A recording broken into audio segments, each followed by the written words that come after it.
તમારું સ્વાગત છે ફૂડી કિચન પાપામાં। તો આજે આપણે બટાકામાંથી સ્નેક્સ બનાવીશું, તેવી સરસ નાસ્તો। તો આ રીતે જે બટાકા આવે તેને મેં કટ કરી અને મીઠું અને હળદર નાખી તેને આ રીતે બાફીને ક્રશ કરી લીધા છે। જો આ રીતે હવે તેને આપણે ક્રશ કરવાના છે।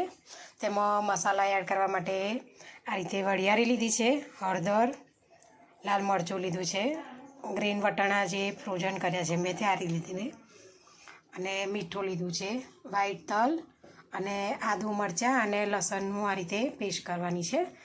મેં ખાલી આદુ અંદર નાખ્યું છે, લસણને જો ઉપરથી હું એડ કરી દઈશ। તો આપણે ક્રશ કરી બધા મસાલા એડ કરી અને તેનો માવો બનાવીને રેડી કરી લઈશું।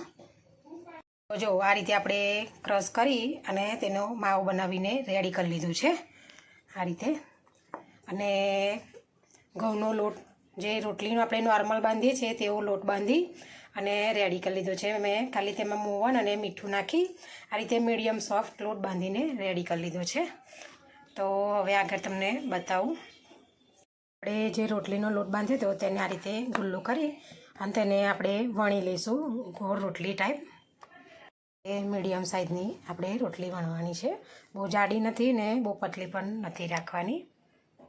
તે આપણે કટ કરી લેવાની છે અને આ રીતે થોડો માવો લઈ તેને આ રીતે આપણે બાઉલ કરી અને આ રીતે તેને રોલ કરી દેવાનું છે। જુઓ આ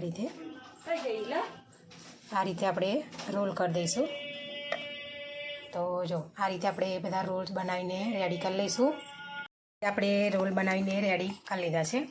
તમે જો મેદો ખાતા હોય તો મેદાનો પણ લોટ લઈ શકો છો, મેં ઘઉંના લોટમાં બનાવ્યા છે આ રીતે। હવે આપણે તેલ ગરમ કરવા માટે મૂકી દીધું છે, તેમાં આપણે ગોલ્ડન ફ્રાય કરવાના છે, ગોલ્ડન રંગના થાય ત્યાં સુધી ફ્રાય કરી લઈશું। આ રીતે મીડિયમ ગેસ ઉપર મૂકીશું આપણે, એટલે ક્રિસ્પી એકદમ સરસ થાય।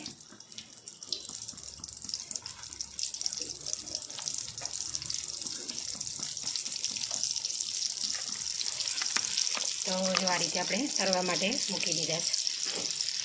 તો આ રીતે ગોલ્ડન બ્રાઉન રંગના થઈ ગયા છે, હવે તેને આપણે કાઢી લઈશું બહાર।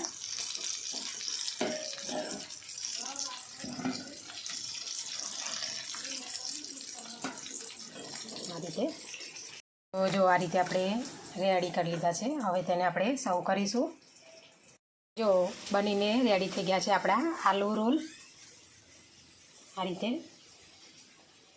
તો જો અમારી વિડીયો તમને પસંદ આવી હોય તો લાઇક, શેર, સબસ્ક્રાઈબ કરવાનું ભૂલતા નહીં। Thanks for watching.